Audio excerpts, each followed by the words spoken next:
Buenas tardes, muchas gracias por unirse a la conversación como en día.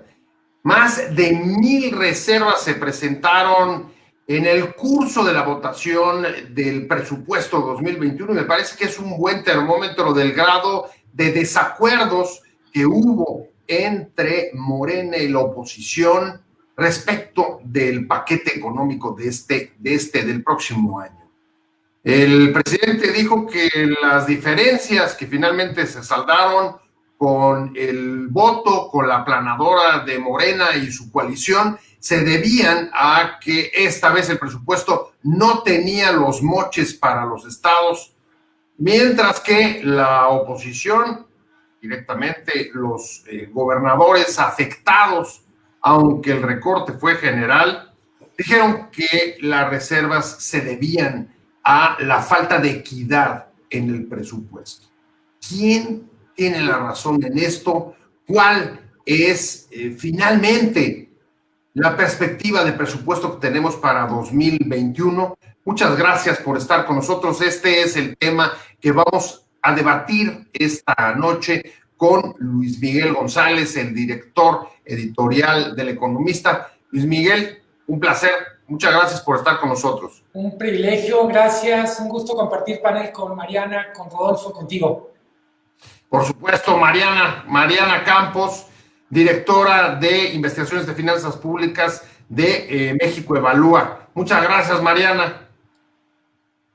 Un gusto estar aquí con ustedes. Creo que es un tema primordial en la agenda y en la discusión pública de México.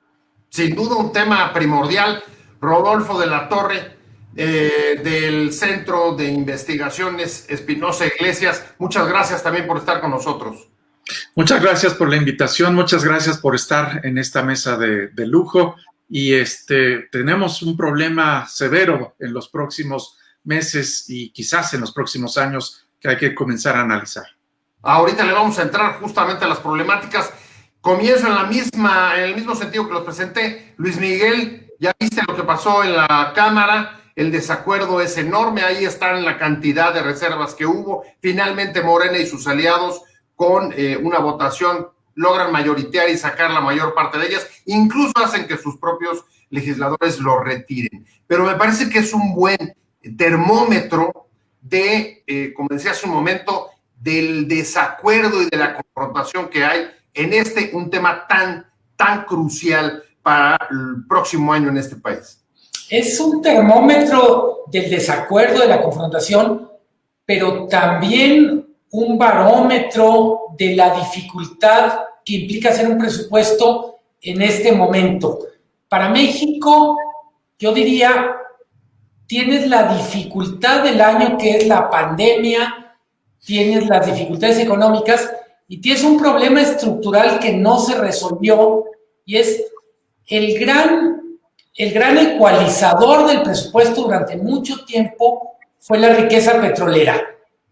Es uno de los primeros ejercicios en esta era post-petrolera en donde simplemente hay más miserias que repartir que bonanza. Lo que dices tú también alude a algo que me parece que quedó en evidencia ahora, y es la manera en que se discute, que se decía el presupuesto, francamente es obsoleta, en muchos casos es muy ineficiente. Tienes por un lado una aplanadora que tiene la fuerza política, pero no la capacidad de convencer. Tienes una oposición que es muy débil. Y luego tienes temas que aparecieron en los últimos días que no hay manera de acomodar. Me refiero en particular a las exigencias, demandas, súplicas de los gobernadores. Todo eso teníamos que meterlo en una licuadora y las 1,000 reservas, yo diría, en algún sentido lo mal hecho del presupuesto termina reflejando todo esto. Pues un asunto grave, Mariana, porque de ese presupuesto en buena medida dependemos para crecer.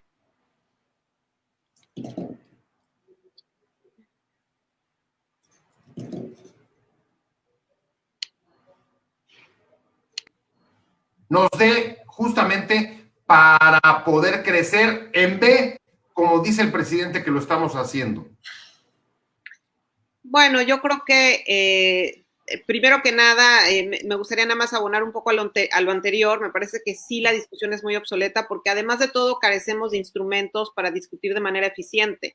El día de hoy seguimos todavía con poca información, digamos, útil para tener una discusión mucho más ágil sobre qué programas tienen el mejor impacto, qué programas son más rentables desde el punto de vista socioeconómico. Y todavía tenemos como muy poca información, o los legisladores también tienen poca información para discutir eso, ¿no? Y eso permite que esta planadora, pues de pronto se salga con la suya, con un muy bajo costo político de unas pésimas decisiones que se han tomado en algunos rubros. Creo que en relación a lo que tú comentas, Pepe, por supuesto, este no es el presupuesto que yo creo que requería, o el paquete económico que requería México en las circunstancias que estamos atravesando. Yo creo que no logramos la discusión fiscal que nos merecemos.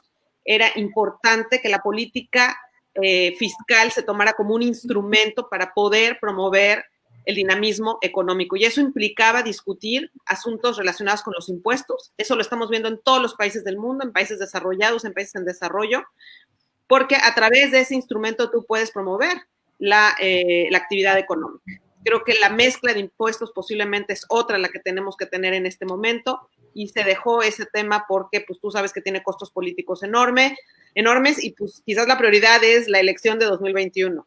Entonces traemos, en mi opinión, una inversión pública que, aunque se hizo un esfuerzo por elevarla un poco, es insuficiente, sigue estando por debajo de lo que se ha tenido en los últimos 4 años, y además es una inversión muy orientada a los petrolíferos.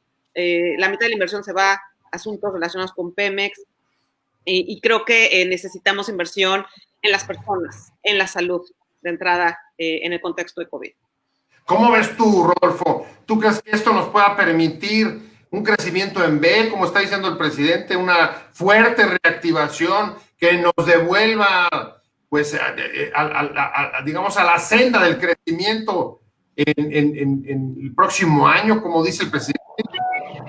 Yo creo que es algo muy complicado que eso ocurra, y para conocer un poco más acerca de estas posibilidades, hay que entender que se nos están juntando 3 problemas que a final de cuentas nos están haciendo que el presupuesto tenga una situación bastante difícil. El primer problema es que la economía ya antes de la pandemia se estaba desacelerando, estaba decreciendo incluso.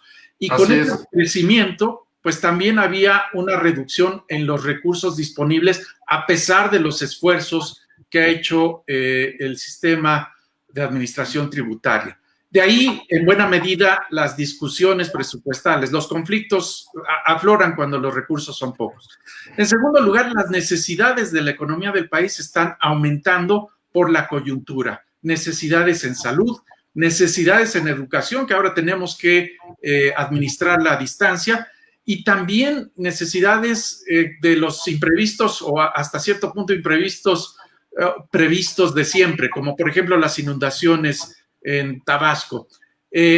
La presión sobre el gasto público está aumentando, y finalmente el próximo año es un año electoral, no hay que olvidarlo, y generalmente se suelen soltar las riendas del gasto, por lo menos en la asignación de algunos rubros, y esto también pues genera muchas fricciones, muchas molestias, muchas disputas.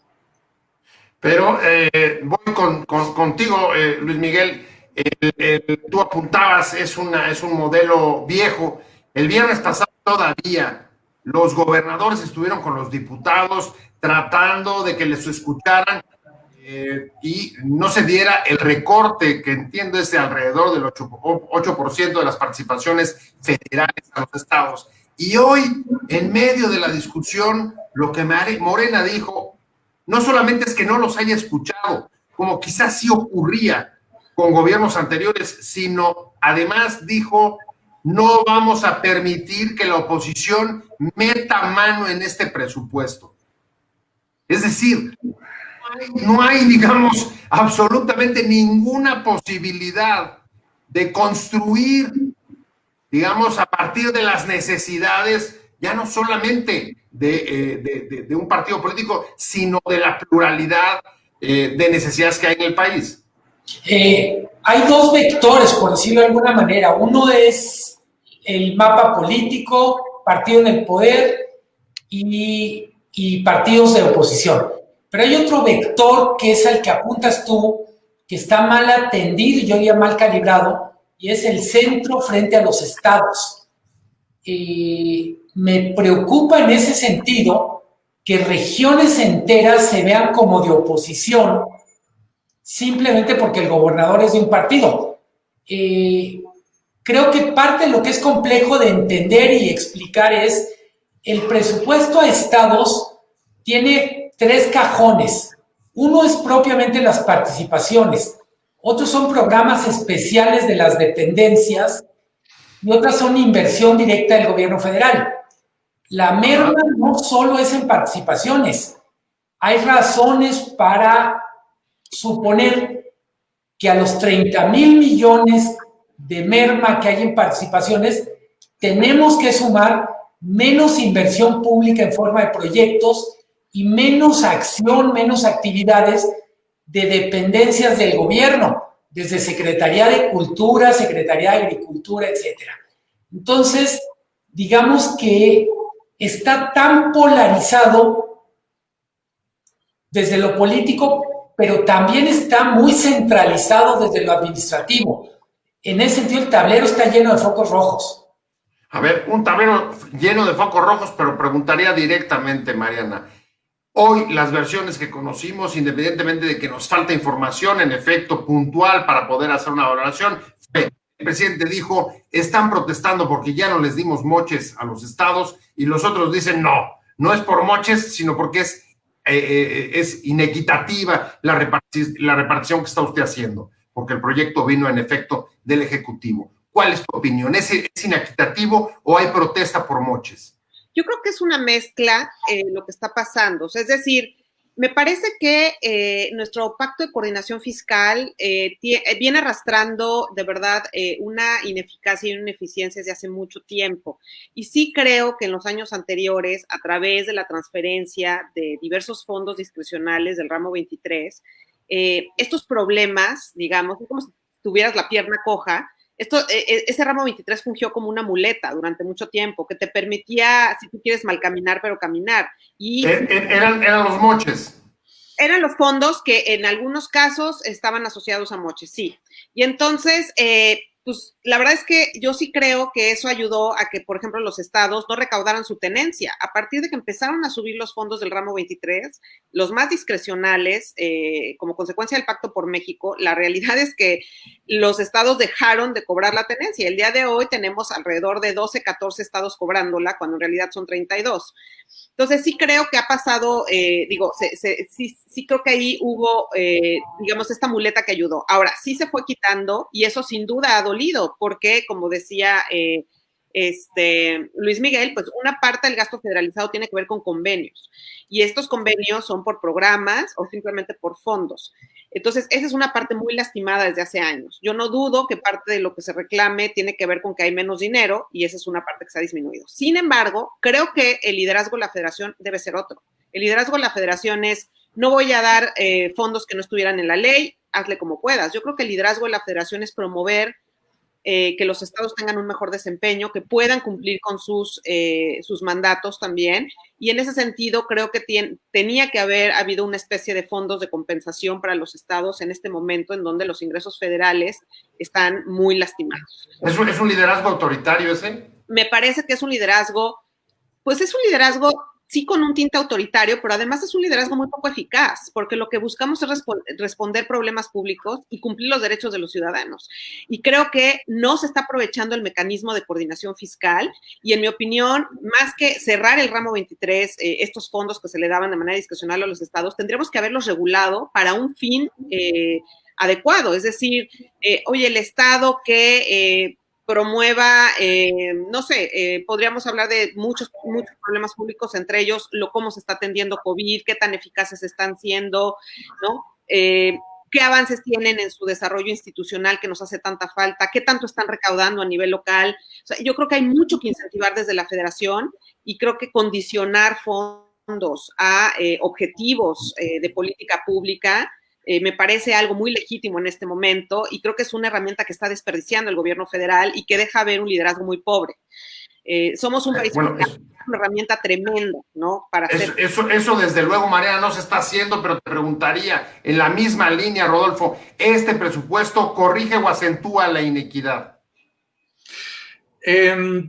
Por un lado, yo creo que la corrige, pero no de la mejor manera.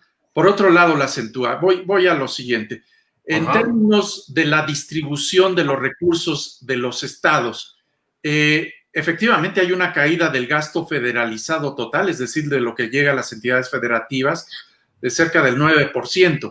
Altísimo, ¿no? Es enorme, pero, por ejemplo, el ramo 23, que se mencionaba hace unos momentos, y que tenía una asignación totalmente discrecional, digo, aunque no hubiera moches, era una facultad del Ejecutivo, de acuerdo a alguna negociación con los gobernadores, el dar esto, pues esto cayó casi 42%, es una barbaridad.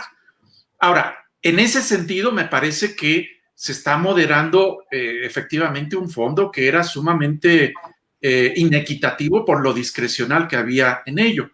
Pero por otra parte, no hay un fortalecimiento de otros rubros que siguen ciertas reglas. Por ejemplo, el ramo 33 cae también y ahí podría haberse hecho un esfuerzo para que se fortaleciera, porque este sí está pensado para que con todas sus limitaciones se pondere más aquellas necesidades que efectivamente existen en los estados.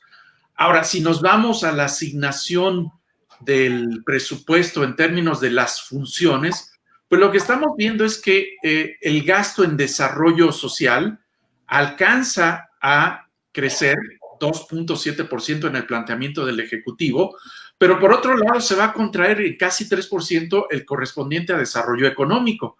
Sí va a haber esfuerzos extraordinarios en algunos rubros de gasto social, en particular las transferencias se van a mantener y algunas se van a incrementar, las transferencias que reciben las personas en efectivo, pero por otro lado no se está planteando un esfuerzo para que se genere una recuperación más rápida en donde en lugar de recibir ingresos por parte del gobierno, se obtengan por una vitalización o revitalización del mercado de trabajo. Y ahí me parece que vamos a encontrar grandes inequidades porque no se está apoyando a desempleados, a hogares en situación de pobreza, a pequeñas empresas que están teniendo serios problemas. Así es que ahí hay un elemento de inequidad que está asociada a una prolongación de la crisis. Parece bastante evidente, Luis, que hay digamos, nuevos criterios incorporados para diseñar y organizar este presupuesto. Y yo me pregunto, a ver, ¿hasta dónde estos criterios, estos cambios de criterios nos están reflejando una discusión más profunda como el tema de la utilización o la función que tenía el presupuesto con los gobiernos anteriores para la gobernabilidad? Es un hecho que el reparto del dinero público se utilizó en muchos momentos a los estados para tranquilizar, para acallar inconformidades, pero también para premiar. Es que en el fondo estos cambios de criterio reflejan la transformación en las formas o en resortes para mantener la gobernabilidad. La pregunta es buena y la respuesta pienso que no puede ser tan contundente. Gobernabilidad quería decir muchas cosas. En unos era liderazgo flexible, en otros era reparto del botín. Exacto. Me refiero al ramo 23. En esa discrecionalidad a la que hace referencia tanto Rodolfo como Mariana. En ese sentido, yo creo que ninguno de los que estamos aquí dice qué mal que desaparecieron los espacios donde había moches. Pero del otro lado, sí desaparecieron espacios de negociación, derecho de réplica, capacidad de contraargumentar, que no siempre era para repartir el botín, que no siempre era para agandallar. O sea, lo que me parece es, la gente cree que siempre que 2 políticos, 3, 4 políticos se sientan a negociar es para ponerse de acuerdo para robar. Y en ese sentido es muy eficaz un discurso que dice, ya no hay esa negociación, se acabó. El problema es el diálogo del presupuesto, bueno, hasta en una familia, pues hay una propuesta y de repente alguien dice, oye, pues yo en realidad en vez de tenis, lo que quiero es dinero para ir a un concierto, bueno, aunque sea virtual ahorita. Lo que quiero es lo más normal del mundo cuando hablamos de presupuesto, es que haya diálogo. Creo que efectivamente una parte del diálogo al que nos acostumbraron era un diálogo viciado, era un diálogo en muchos casos perverso, pero no se puede asumir que es un avance haber cancelado el diálogo y tener ahora un modelo que es muy centralizado, donde prácticamente no hay voces en contra. Decía Mariana, es un liderazgo ineficaz. Yo añadiría, es un liderazgo ineficaz, pero además es un modelo de comunicación que es ambiguo y que prolonga lo que estamos viendo en otros temas, y es esta polarización entre nosotros y ellos, los buenos, los malos, los honestos y los corruptos. Francamente, no es tan simple la cosa. Mariana, ¿cómo ves las acusaciones, los señalamientos sobre corrupción? Que evidentemente nadie estamos en contra de ellos, pero han sido también o han servido para arrastrar y dejarnos sin el debate público que se requiere, como dice Luis Miguel, para poder construir consensos, porque si no, no veo otra manera. ¿Tú cómo lo ves? ¿Es muy alto el precio que estamos pagando por la narrativa anticorrupción? Definitivamente, yo creo que por supuesto no venimos de gobiernos o de discusión pública perfecta del presupuesto, ¿no? Al contrario, yo creo que era una discusión muy premeditada, era una discusión que tenía sus espacios de negociación, estoy totalmente de acuerdo, pero también muy limitados. Y ahorita creo que más bien lo que ha habido es esta narrativa, que además, pues con lo que ha pasado con el cierre de ciertos fondos del ramo 23 y todo, y esta caída en el presupuesto a los estados, pero no hemos resuelto problemas. O sea, no nos olvidemos que el presupuesto es un insumo para atender problemas públicos, para conseguir que se cumplan y se garanticen los derechos. Y yo creo que ahí no hemos creado, o sea, no se han creado esos espacios de negociación y de discusión. Me parece que además algunos instrumentos que estaban sirviendo para esa negociación y esa discusión se han incluso debilitado, como son las evaluaciones del Coneval. Y creo que más bien lo que nos hubiera gustado es ver un avance sobre ese tipo de instrumentos para que hagan rica la discusión, porque el día de hoy pues, se puede volver muy visceral. Hay que poner en la mesa si los proyectos del presidente son socioeconómicamente rentables y hay que discutir encima de esas métricas, ¿no? Entonces, a mí me hubiera gustado más bien un avance en ese sentido, me hubiera gustado el que hubieran espacios oficiales de discusión del presupuesto con la ciudadanía, y me hubiera gustado ver ya un trabajo en el tema de coordinación fiscal, en donde muchos de los especialistas sabemos que hay enormes áreas de oportunidad para resolver los problemas públicos. No es casualidad que tenemos una epidemia de crimen en México cuando no hay capacidad policial a nivel local y no hay financiamiento de mediano y largo plazo para ese problema. Entonces, vamos a sentarnos a discutir los problemas y que se abran esos espacios. Nada de eso se ha resuelto. Más bien lo que veo, y repito, es un liderazgo muy limitado en donde señalo buenos y malos, en donde a través de, ya estoy cortando estos fondos que se han presumido corruptos y ya se acabaron los problemas. No se han acabado. Necesitamos mecanismos de coordinación para resolverlos. Y ahí no hay propuesta, no existe. Oye, y me llama la atención, Rodolfo, voy contigo, a partir de lo que dice Mariana, ver, digamos que también la poca exigencia que hay de diálogo a la autoridad, a los partidos, para, digamos, hacer más transparente y más visible una discusión como estas, en la que de mucho depende el crecimiento que tengamos o no, o el grado de crecimiento que tengamos el próximo año. Sin duda, la mayoría que alcanzó el presidente López Obrador y su coalición y que está reflejada en el Congreso, permite que se tomen decisiones prácticamente sin discusión. Y esto lo que significa es que se está evitando tener una retroalimentación que puede ser extraordinariamente benéfica, independientemente de que las mayorías al final tendrán que mandar. Por ejemplo, en el presupuesto público estamos observando que en términos per cápita, el gasto educativo va a disminuir, el gasto en salud apenas se va a conservar, aunque cuando entramos a rubros específicos, el gasto por beneficiario, ya sea en el INSABI, en el Seguro Social o en otros sistemas, también presenta recortes importantes. Bueno, hay que poner esto sobre la mesa y, por ejemplo, contrastarlo con el 8% de aumento que va a haber en la inversión física en los grandes proyectos que favorece el presidente. Por supuesto que hay argumentos de uno y de otro lado para ver qué es lo que tiene que predominar, pero cuando estamos en medio de una pandemia, cuando estamos en un sistema educativo que ahora tiene que manejar alumnos que no están presentes en la escuela y requiere tecnología, requiere equipamiento especial, pues como que sí se requiere un ámbito mucho más amplio de discusión pública que no está permitiendo la coalición gobernante. Y sin duda este es un empobrecimiento de las políticas públicas que se va a ver traducido en tener resultados contraproducentes, es decir, buscar, por ejemplo, que se reduzca la pobreza cuando va a haber muchas políticas que probablemente la incrementen y no el año próximo, sino de una generación a la siguiente. Vamos a tener menos oportunidades para la población de menores recursos, menos movilidad social y esto va a ser costoso a la larga como país. Luis, tú querías intervenir, ¿no? Me parece que levantaste la mano. No, creo que estás tu micrófono.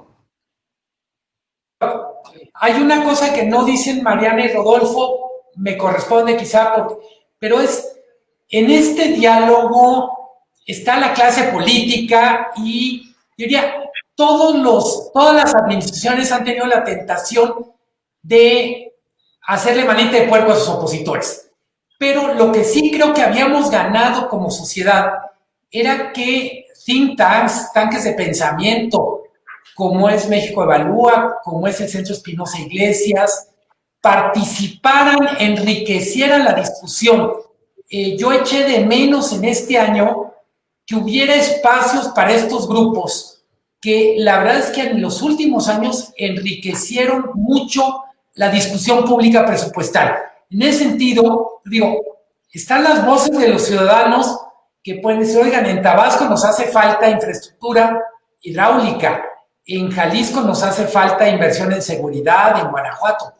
Pero había, yo diría, en el diálogo, en la última década, había crecido mucho el papel de estos organismos de la sociedad civil con expertos que francamente aportaban mucho. Ellos podrán contarlo, pero mi impresión es que uno de los silencios más preocupantes en esta discusión presupuestal fue precisamente el que les aplicaron a ellos.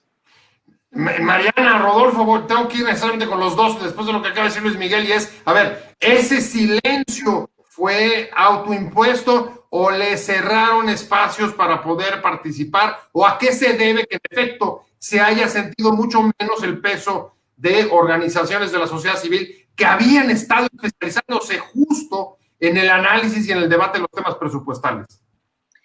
Bueno, yo tengo que decir que difiere un poquito de la opinión.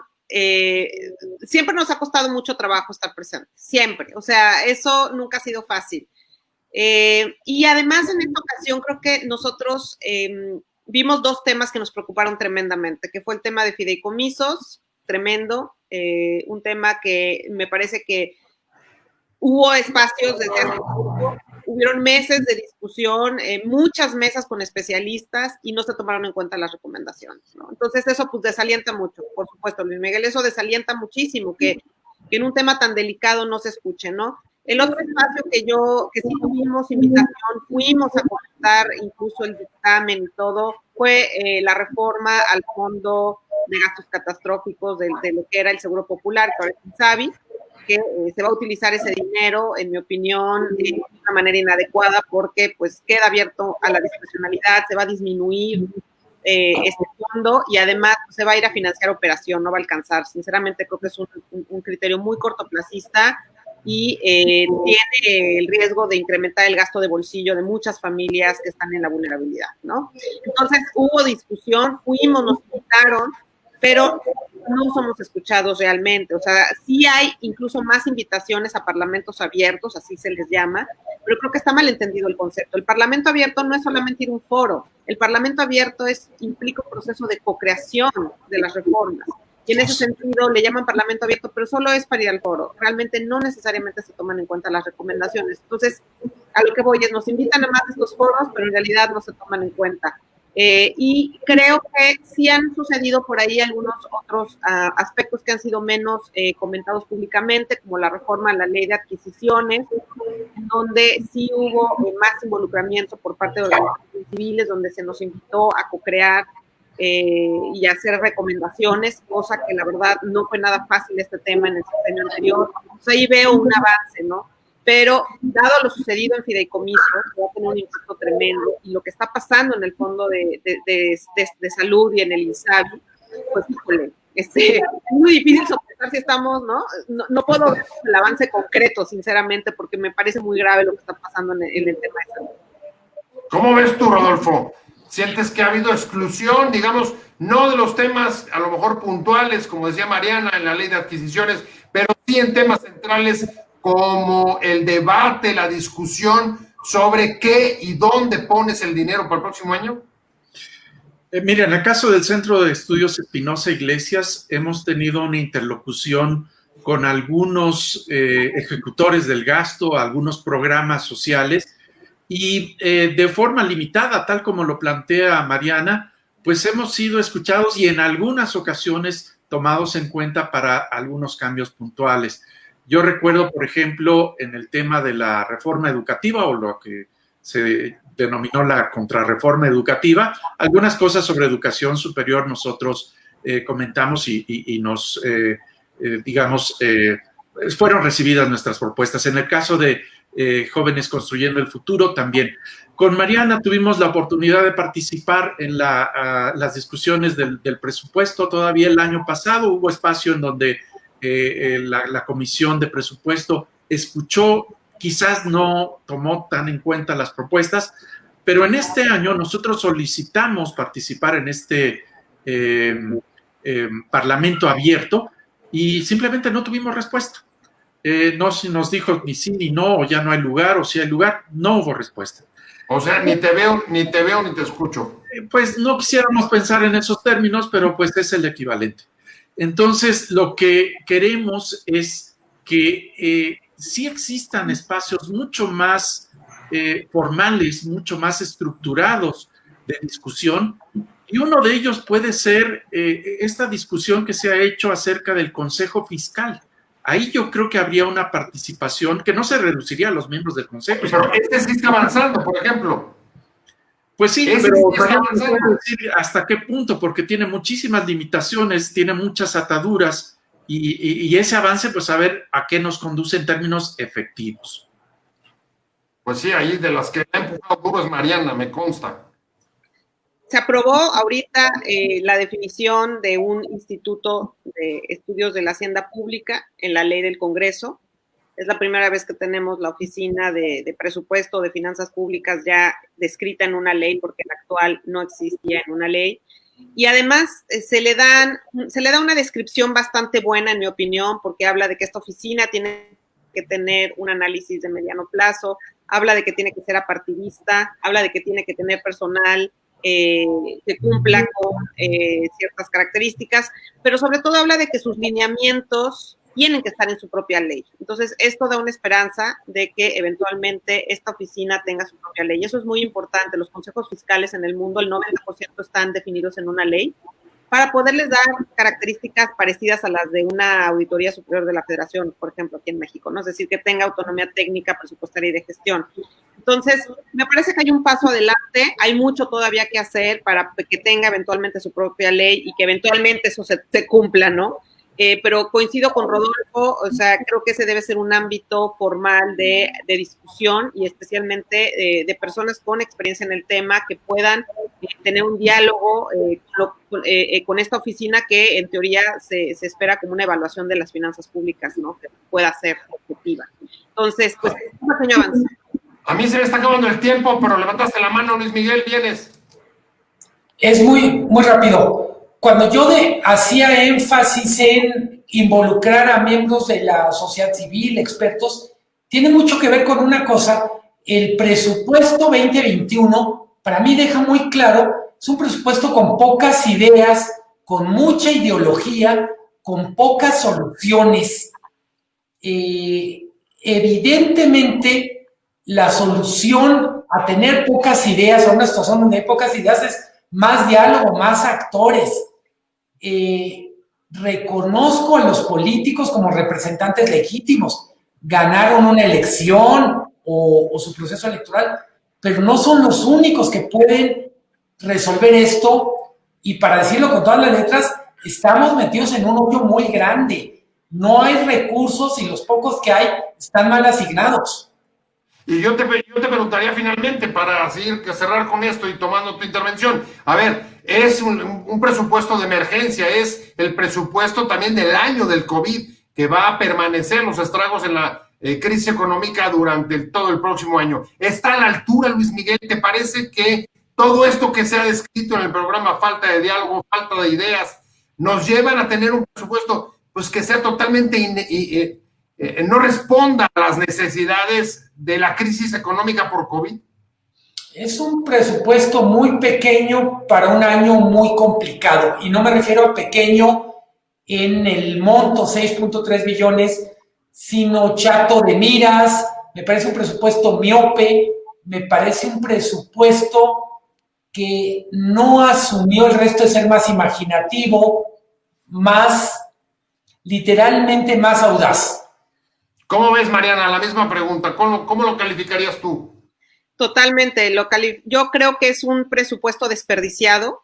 Me parece que se habla mucho de lo que se recorta y se habla poco en dónde se están yendo los pequeños aumentos o redistribuciones de gasto. Creo que se están yendo a programas y a proyectos que tenemos amplia evidencia de que no van a funcionar ni generar un impacto. Me parece muy triste esa pérdida de oportunidad y coincido mucho con Luis Miguel en lo que él comenta. Es un presupuesto cero audaz. O sea, no trae lo que requerimos para impulsar la economía, no trae lo que requerimos para apoyar a las familias en vulnerabilidad y a las familias de México que están pasándola muy mal por la crisis económica y por COVID, y no trae lo que requiere el sistema de salud para hacer frente el próximo año a esta pandemia y a, digamos...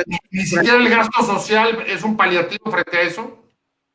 Ni siquiera, porque está muy enfocado, no está enfocado, por ejemplo, en las personas en edad laboral. O sea, las personas que han quedado desocupadas y desempleadas no tienen ahí un programa. Está muy enfocado a adultos mayores, que por supuesto es un grupo vulnerable, pero no soluciona el tema de las personas que ahorita quedaron sin un empleo y una ocupación y tienen un problema de ingreso. Está enfocado en personas que no estudian y no trabajan, ¿no? Y está enfocado en otros subsidios que la verdad han sido muy cuestionables, que trae el presidente desde un inicio, que Coneval ha evidenciado que no van a tener impacto, que tienen problemas graves de diseño, y a eso se les dio el aumento. El mayor aumento en infraestructura se le dio al proyecto del Tren Maya, ¿no? O sea, y creo que sinceramente es un proyecto que no ha podido evidenciar que es conveniente. Entonces, me parece muy triste que se le recorte o que el presupuesto a algunos programas de salud, como el de salud reproductiva, ¿no? Que tienen muy escaso presupuesto y resuelven problemas de salud pública muy importantes. Entonces, ahí de verdad hay una enorme área de oportunidad y sí, no es audaz porque a lo mejor tenías que haber creado nuevos impuestos, quitado otros, disminuido unos, aumentado otros. Toda esta mezcla fiscal tenía que haberse repensado en un momento crítico económico y no se está utilizando la política fiscal. Entonces, coincido plenamente con la descripción. No ofrece soluciones suficientes y no es nada audaz para el momento que estamos atravesando. Cierro contigo, Rodolfo. Y la misma pregunta, pero digamos desde tu afirmación anterior, ¿es desigual para algunas cosas y es inequitativo o equitativo para otras? ¿Cómo lo calificarías tú finalmente? ¿Cómo lo describirías? ¿Cómo lo evaluarías en pocas palabras? Para mí el balance es adverso en términos de equidad. Va a haber una serie de condiciones que no se van a atender el próximo año o se van a atender insuficientemente. Y el presupuesto del próximo año, con todo lo apretado y lo limitado que ya se ha comentado, sería comprensible si en este año hubiera habido cierto endeudamiento para justamente atender a los desempleados, a los que caen en pobreza, a las pequeñas empresas que no encuentran la manera de reactivar su obtención de ingresos.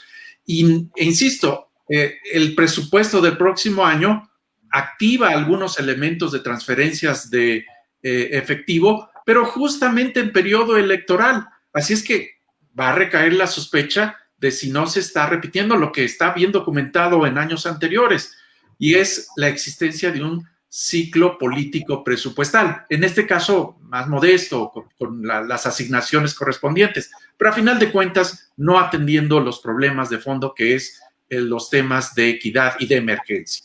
O sea, ciclo político en tiempos de austeridad. Exactamente. Rodolfo de la Torre, muchísimas gracias. Del Centro de Estudios Espinosa Iglesias, los programas sociales de ese centro. Muchas gracias, Rodolfo, te agradezco muchísimo. Un gusto. Nosotros que nos hayas acompañado, un honor. Un gusto estar con ustedes. Luis Miguel González, director editorial del Economista. Muchas gracias, Luis Miguel, como siempre, un placer haber podido platicar contigo. Un gusto, felicidades por este espacio, un gusto, Mariana, Rodolfo. Igualmente. Y Mariana, muchas gracias, Mariana Campos, directora de Finanzas Públicas de México Evalúa, muchas gracias de verdad por haber estado. Gracias a ustedes. Gracias a los tres, pero sobre todo a usted por haber estado con nosotros esta noche aquí en Conversando con Buen Día. Lo espero próximo martes, 7 de la tarde. Y lo invito, suscríbase a mi canal de YouTube, vamos creciendo, pero si usted se suma, lo vamos a hacer más, mejor y más rápido. Muchas gracias a los tres, pero sobre todo que tenga un buen fin de semana, un buen puente, que le vaya muy bien. Buena tarde. Adiós.